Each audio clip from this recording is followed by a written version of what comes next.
My fiancé, Michael Liu, led his troops to suppress the bandits, but still hadn't returned.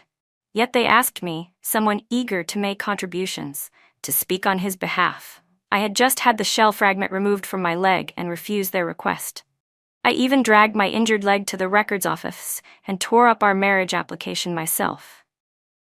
After all, when Michael Liu heard the distress call from his white moonlight, Emily, at the radio station, he immediately split his forces to rush to their aid. He even flashed the headlights of the military jeep to calm her down. But that exposed my coordinates as a reconnaissance soldier. He thought delaying the mission by an hour didn't matter, but ensuring Emily's safety did. If he didn't mind the delay, then why should I speak up for him? Captain Liu's troops only returned with you, someone said. Headquarters has urged us 3 times now. I had already submitted a report the same day I delivered the crucial intel. A sharp pain tore through the wound on my leg, where the shell casing had been removed, reminding me of everything I had just endured. Was it because the regiment commander had praised me that they now wanted me to make excuses for Michael Liu? Someone's face flushed with embarrassment at my rejection. He's your fiancé, they said. He must have failed this mission because he was trying to save you. The losses were significant. Someone has to take responsibility. Besides, the timing of the operation was based on the intel you provided. If there was an error, the mission wouldn't have started at dawn. My reconnaissance report was handed to the regiment yesterday afternoon, more than 10 hours before the operation.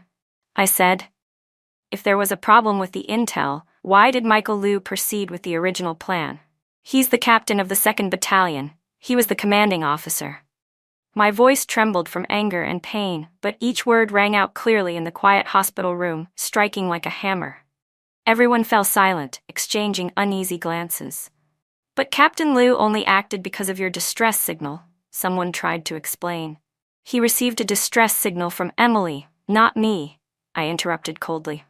He disregarded the bigger picture for that woman, reallocated forces without authorization, and exposed our position.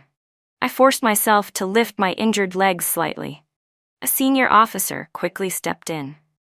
Captain Liu hasn't returned to duty yet. We're not going to make judgments based solely on your account. We know your wedding was postponed due to this campaign. Captain Liu mentioned you were unhappy with the operation, but husband and wife are one. You should stand up for him right now. Help explain things to headquarters, admit some fault, shoulder part of this. It'll benefit everyone. Fiancé. Husband and wife are one? And Michael Liu was going around saying I was unhappy? I nearly laughed from the absurdity of it. When Emily and Michael Liu were acting all lovey-dovey in front of everyone, none of them seemed to think we were one. No one cared whether I had grievances. But now, when there was blame to take, I suddenly became the inescapable fiancé. I tore up our marriage application with my own hands, I said flatly. I won't take the fall for him. The officer's face darkened. Julia Lane, you're being too stubborn. Do you understand what this means? You're making Captain Liu look bad. What will the entire battalion think of him? And of you? You're ruining your own reputation. Compared to the consequences of a failed suppression operation, a reputation means nothing, I replied. There's no need to say more. I've already submitted the report to headquarters. There's no room for personal arguments in it. Instead of pestering me, why don't you go check on how Michael Liu is doing? The room finally fell silent. At that moment, a guard rushed in to report, Captain Liu has returned. He's on his way to headquarters to make his report. Everyone let out a sigh of relief. Some even glanced at me with a hint of glee in their eyes, as if to say, Michael Liu is back. You're in trouble now. I remembered how I had reported to the commander while injured. His expression had been grave and solemn. Julia Lane, you must ensure your report is objective and accurate. Every single word must stand up to scrutiny. If the inspection team comes down and finds any inaccuracies or intentional omissions, you'll face a military tribunal. That report was my proof of innocence, but also a blade hanging over my head.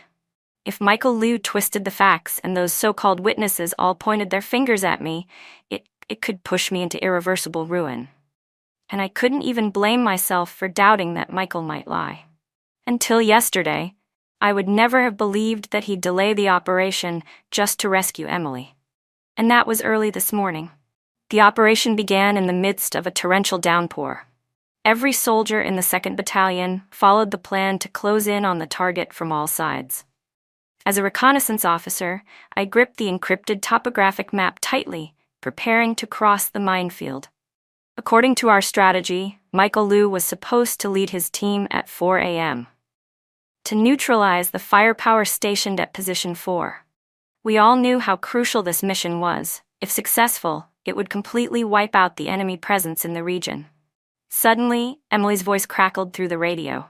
"Michael, help me. Our performing troops' convoy was ambushed." Her voice trembled with panic, almost sobbing. "I'm so scared." My heart sank.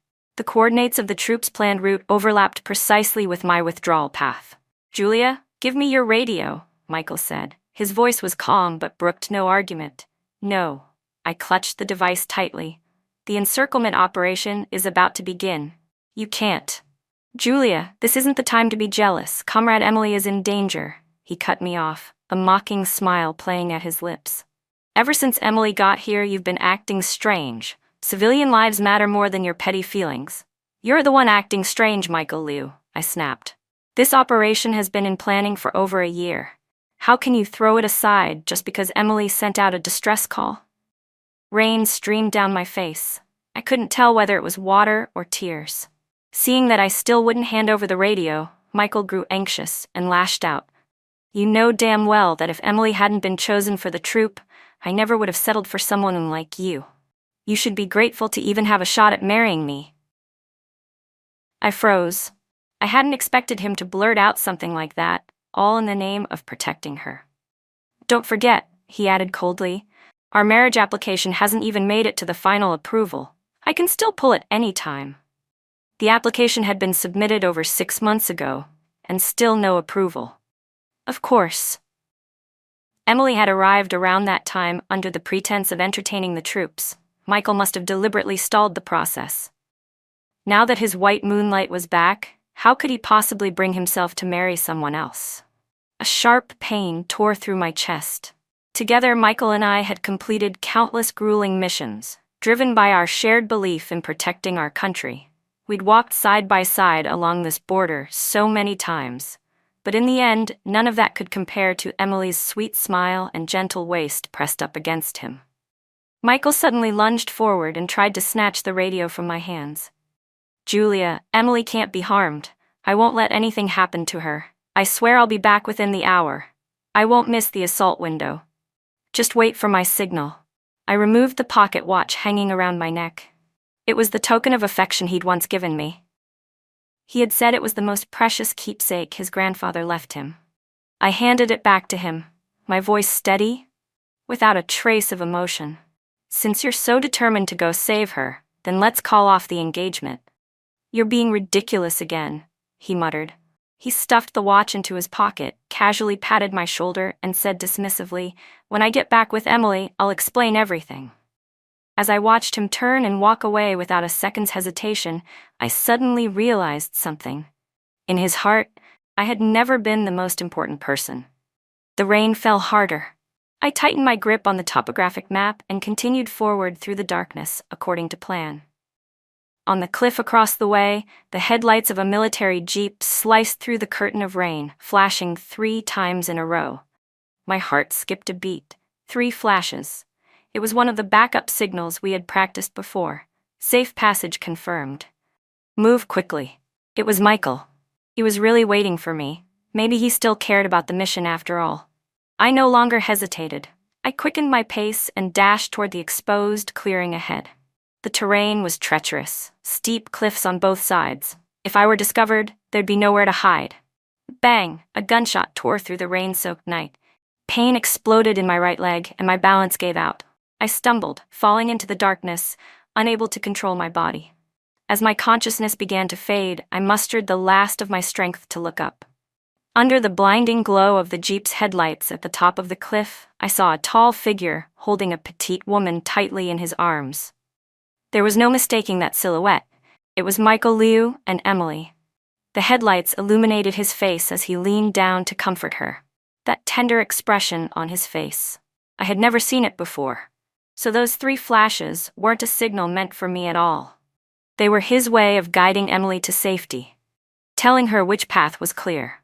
He had used the code we had agreed on, the one meant for life-or-death missions, to lure me straight into an ambush. It felt like the bullet had pierced not just my leg but my heart as well, shattering it completely.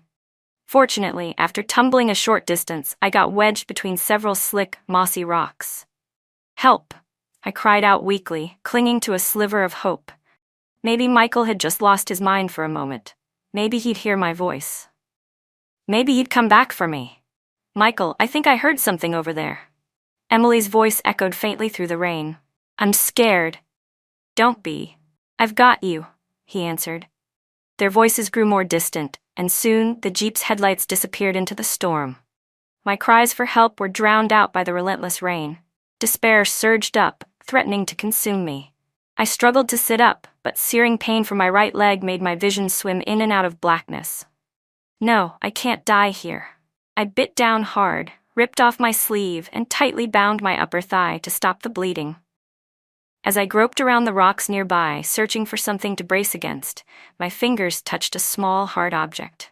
Under the faint pre-dawn light, I saw it was a fragment of a battery, its deep green casing scuffed but still bearing a few faded letters. My heart skipped a beat. This battery model was part of a new internal issue radio set, exclusive to our military region's performing troop. What was it doing here? I glanced toward the muddy ground beside me, freshly washed by the rain.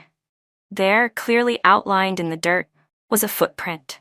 A specific kind, one I had seen before on the sole of Emily's performance shoes. She had once told me the soles were specially designed with extra grip for stage safety. A terrifying thought burst into my mind. The rehearsal convoy, the radio battery, the custom shoe print. I suddenly recalled a moment just a few days ago, when I had gone to deliver something Michael asked me to pass on to Emily. Her makeup case was half open on her bedside table, and I had caught a glimpse of a small, black, cylindrical object that looked a lot like a microfilm canister. At the time, I hadn't thought much of it. But now, the memory sent cold sweat pouring down my back. This is serious. Michael had been deceived by her. Not only could the ambush plan have been leaked, but I might now be the only one who knows the truth. This intel must be delivered. Now, immediately. But Michael had taken my radio. Once again, despair coiled tightly around my chest like frozen vines. I forced myself to stay calm. I was a reconnaissance officer. The fate and hope of the 2nd Battalion lived inside me. I carefully used a bandage to press a transfer print of the footprint. I clutched the battery fragment tightly in my palm. These were evidence. I had to survive. I had to get the truth out. Fumbling through the mud, I found a wooden stick and used it to prop myself up, dragging my wounded leg inch by inch uphill.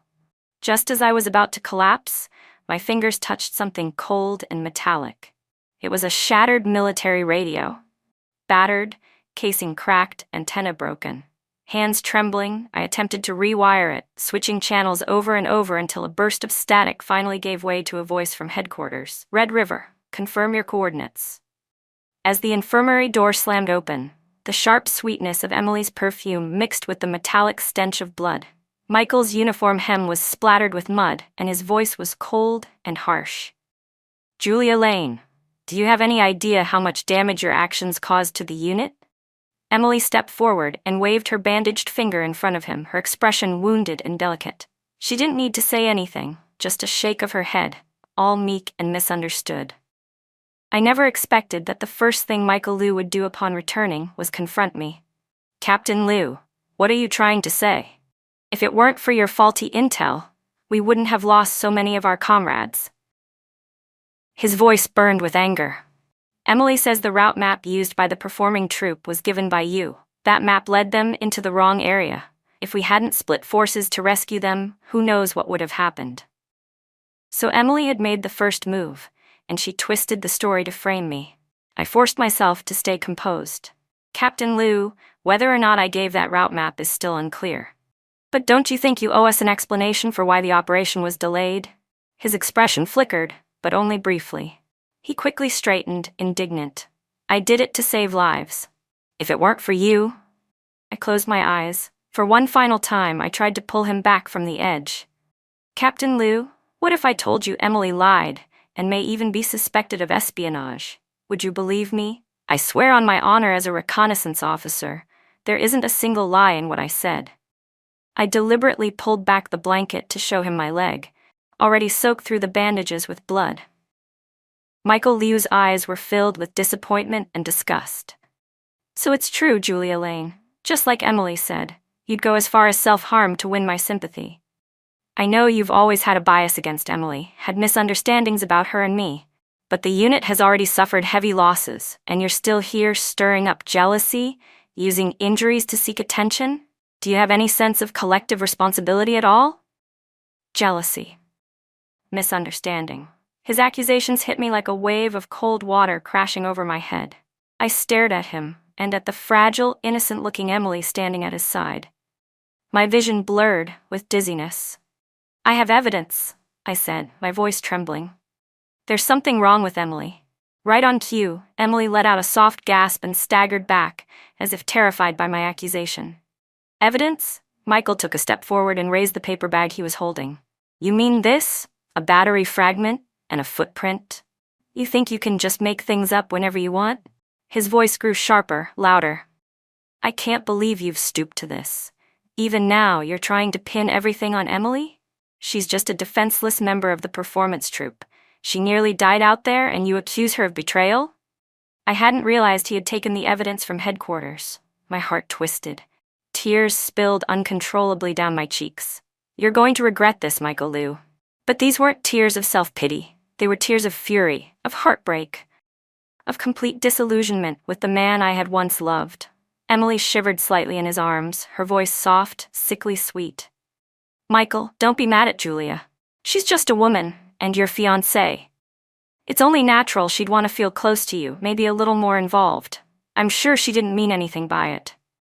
Her fake compassion was like oil thrown onto fire. Michael took a deep breath, as if finally making up his mind. Guards, he barked at the nearby MPs, take Julia Lane back to headquarters. Turn her over to the investigation unit. I suspect she didn't just make a tactical error. She may have. He didn't finish the sentence, but his eyes said it all. He suspected me of collusion, of treason. 2 military police stepped forward. Ignoring the blood seeping from my untreated wound, they lifted me onto a stretcher without a word. Meanwhile, Michael gently protected Emily with one arm as if she were made of glass. I suddenly let out a bitter laugh, tears still running down my face. So this was the man I had loved. The man I had once dreamed of marrying.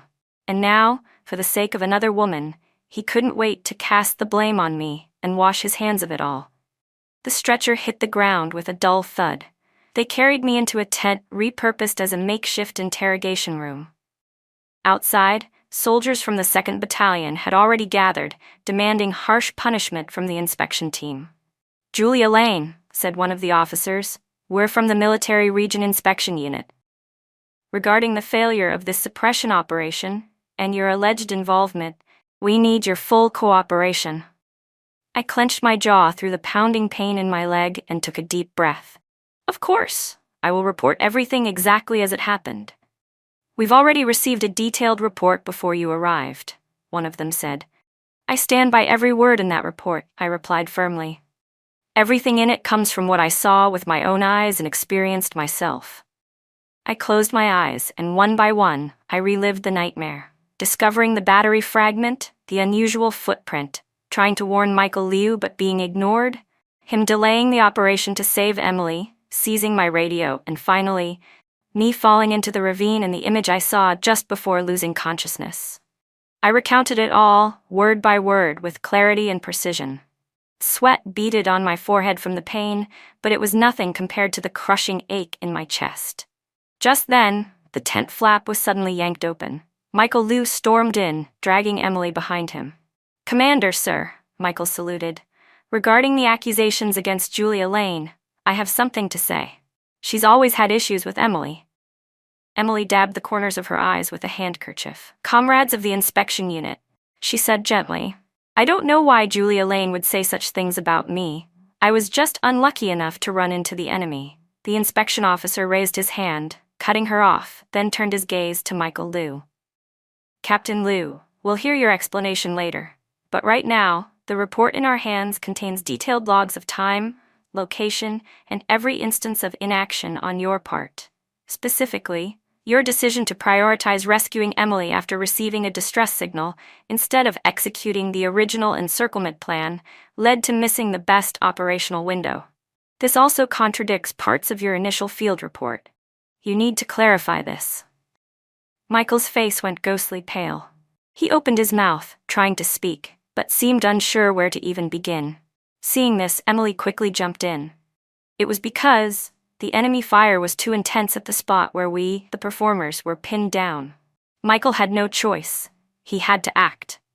Comrade Emily, one of the inspectors interjected, our records show that you had alternative communication methods with Captain Liu at the time. Is that correct? Also, are you sure the enemy's firepower was actually concentrated on your location and not part of a setup? Emily's eyes flickered with panic. I don't know anything about a setup. I just remember how dangerous it was. Michael looked at her shaken expression, then stiffened his neck and stepped forward. Commander, sir. The situation was urgent. I may have made an error in judgment, but my decision to alter the deployment was purely to save lives. As for the rest of the claims in Julia Lane's report, they're personal speculation and slander. He was still trying to defend her, still denying everything. I stared at them, at their shaky explanations full of holes, and all I felt was a cold, empty silence inside me. Just then, a communication soldier burst into the tent, panting.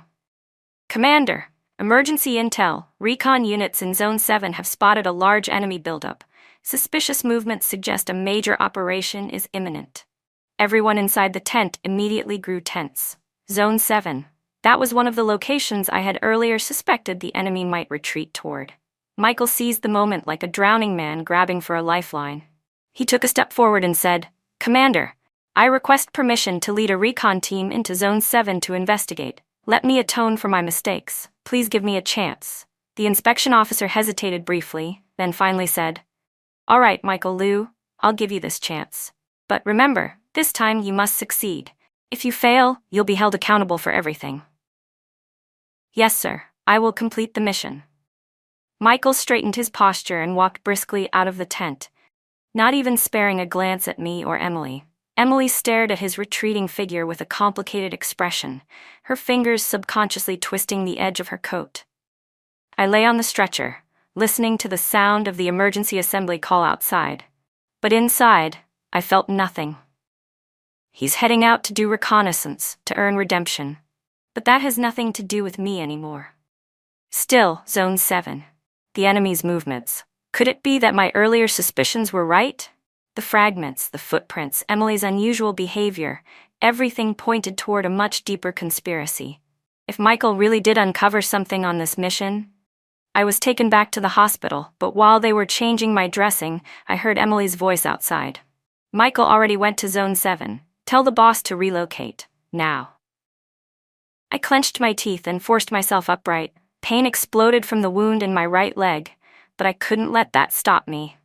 Michael was on his way to Zone 7, and it might be a trap. Supporting myself against the wall, I limped to the tent's entrance. The sky had already darkened. Under the dim light, I saw Emily sneak into the temporary medical tent set up in the field. I followed quietly, staying low. Through the gap in the fabric, I saw her expertly remove the back panel of an accordion, revealing a hidden radio detonator. My heart nearly stopped. This was the truth. Emily wasn't just a traitor. She was still actively transmitting enemy intel. I quickly tore a strip of cloth from the inside lining of my shirt. I pulled out the pencil I always carried with me and scribbled a quick distress message. I folded it tightly and stuffed it into the supply crate next to the medical tent, one of the emergency drop points I had arranged with the communications unit. Ignoring the pain in my leg, I clenched my jaw and followed Emily, who had already slipped out of the tent. She clearly wasn't familiar with the terrain and stumbled through the darkness, heading blindly toward the mountains. But I had run countless missions in this area. I knew the land like the back of my hand. Up ahead was a naturally formed sinkhole surrounded by dense thorns. If I timed it right, I could lead her straight into it. "Stop," I shouted. Emily turned and saw me. Instead of panicking, she exhaled in relief. "Julia Lane, following me won't change anything. I've done nothing wrong." "I heard everything," I said, slowing my pace deliberately. "That message you just sent? I intercepted it." "That's impossible," she shrieked, backing up in alarm. Now, I lunged forward with all the strength I could muster. Startled, she stumbled back, and her foot slipped into the sinkhole. But in her panic, she grabbed onto my uniform, dragging me down with her. With my injured leg, I couldn't brace myself. We both fell into the pit. A wave of searing pain made my vision blur, but I refused to let go. I clamped my hand around her wrist and used the rope on my uniform to bind her tightly. Then I fumbled through her belongings and wrenched the small radio detonator from her grasp. This was my only chance. I had to send the message to Michael Liu before the enemy completed their relocation. "You're insane!" Emily screamed, struggling to wrestle the detonator back. "You don't even know how to use that." "I'm a reconnaissance officer," I hissed.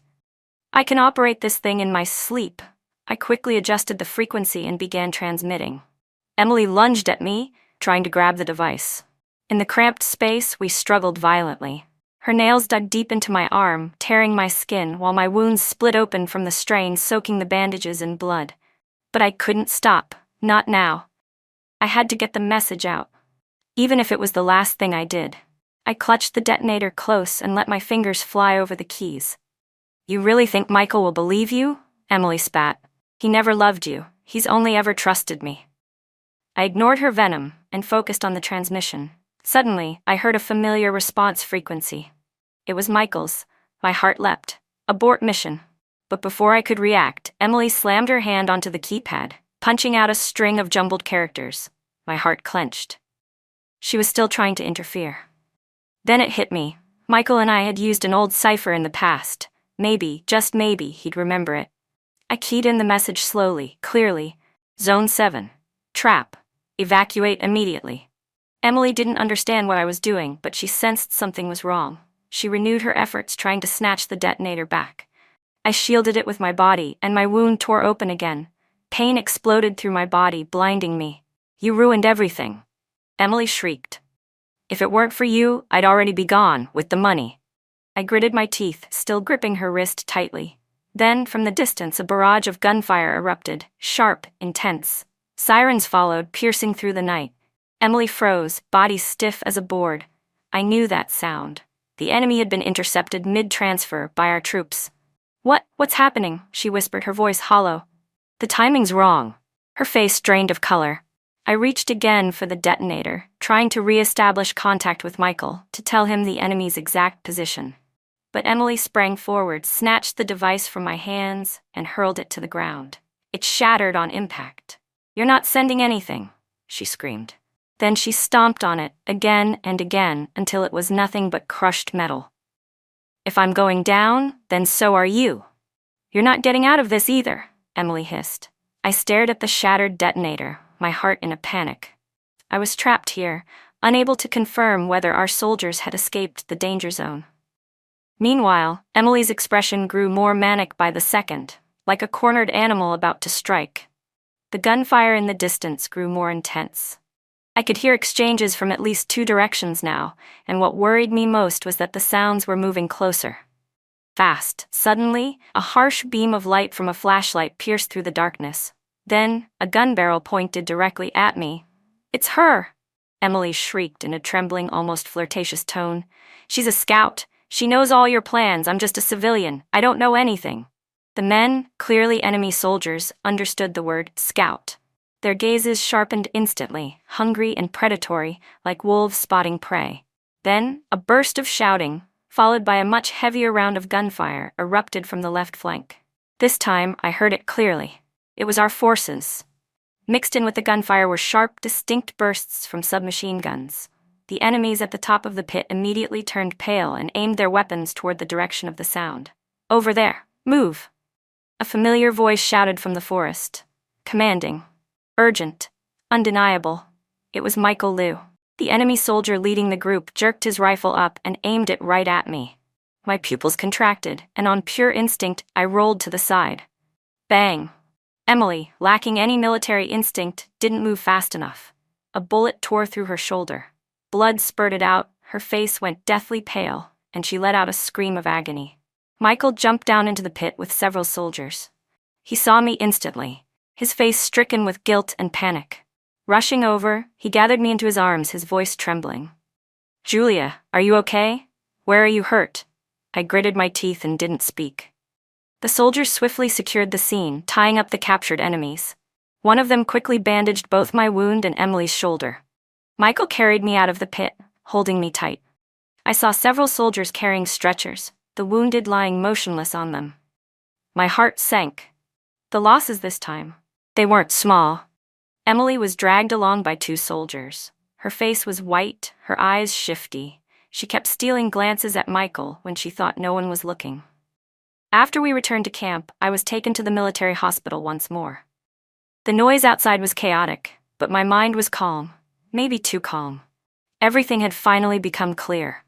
Emily had betrayed her country for personal gain, selling out national intelligence without hesitation. And Michael? He had been deceived by her so easily, willing to put his men at risk just to protect her.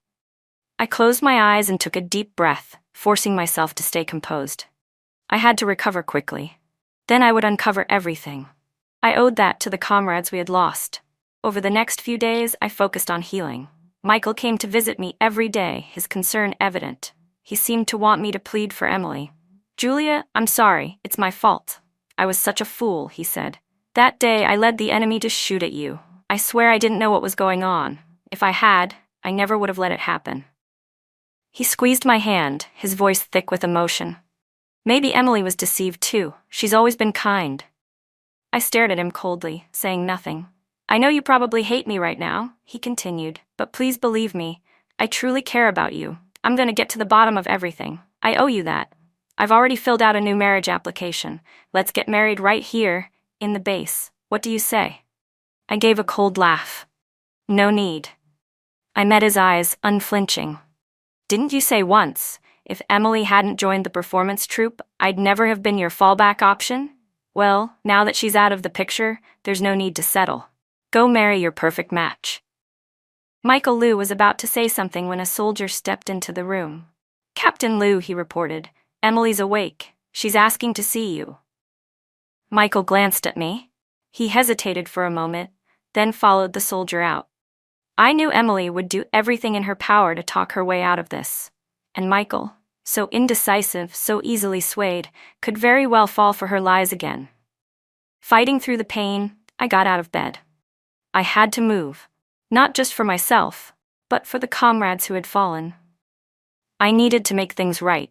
I went straight to the inspection team and gave them a full verbal report of everything I had witnessed. At first, Emily tried to deny everything. With tears streaming down her face, she clutched her injured shoulder and accused me of attacking her, using her wound to gain sympathy and paint herself as the innocent victim. But against the hard evidence, all her lies collapsed. The communications equipment we had seized from the captured enemy clearly contained logs of her exchanges, messages she had sent, and intelligence she had provided about our border regiment's operations. In the face of such undeniable proof, Emily was finally speechless. Then, trembling, she admitted everything. She confessed that she had been captured during a performance mission and, in order to save herself, had revealed the details of our anti-bandit operation. Tears streamed down her face as she begged Michael to intercede on her behalf, pleading that she had no choice, that she had only done it to survive. Michael stood to the side, his expression ashen, lips tightly pressed, saying nothing. He had finally realized the truth, that the woman he had loved had deceived and used him completely. When his eyes met mine, they were filled with pain, remorse, and shame. During my recovery, I submitted a formal request to be transferred. The climate in the Southwest wasn't suitable for my condition, and I needed to heal somewhere I could actually breathe. The commander approved my request. He also handed me a commendation. "Comrade Julia Lane," he said, "on behalf of the entire border regiment, I thank you. And I apologize. The failure in our deployment caused your serious leg injury and ended your career in reconnaissance. If you ever need anything, come to me." Michael found out and stormed into my quarters just as I was packing the last of my few belongings. Julia, what are you doing? Where are you going? His voice cracked. I know I was wrong. I really do. Please, give me one more chance. Let's start over. Captain Liu, I interrupted coldly, do you really think that's possible? His face froze. When you left me in that sinkhole to die because you chose to go save your true love instead. When you took my radio, my only chance to call for help, just so you could respond to her distress signal. When you knew I was in danger and still delayed the operation, costing the lives of our fellow soldiers. Do you think there's any future left for us? Each word landed like a nail, driven deep into his chest. His face went white, lips trembling, unable to form a single word in reply. I looked at him, my gaze falling on his chest, where he used to wear a pocket watch. I gave that back to you, I said softly. The day you ran past me to catch Emily in your arms, I threw it at you. That was the end of us. Instinctively, he reached for his chest. It was empty. His pupils shrank, his face drained of color, as though he had suddenly remembered something terrible. He bolted out the door, like a man possessed, as if trying to find something. Later I heard that the watch, his grandfather's, had been damaged in the chaos. Whether it was lost when he embraced Emily or shattered in the firefight, no one knew. The crystal face was cracked, the hands bent and frozen. It was irreparably broken. The watch meant everything to him. It had been handed down by his grandfather. He searched the battlefield like a madman, scouring every corner until, finally, he found it, twisted and shattered. He spent days begging favors from anyone who could help, eventually tracking down a master watchmaker who carefully repaired the broken timepiece. But what did it matter? By the time my injuries had stabilized and my transfer was officially approved, I didn't tell anyone. I left that place quietly, without a word, without looking back. I boarded the train heading north, watching the familiar scenery of the border retreat past the window, frame by frame. There was no lingering attachment in my heart, only a sense of release. I heard that when Michael Liu found out I had left, he went completely mad. He rushed to the train station like a man possessed, sprinting down the platform in a panic. But he didn't catch up to me in time.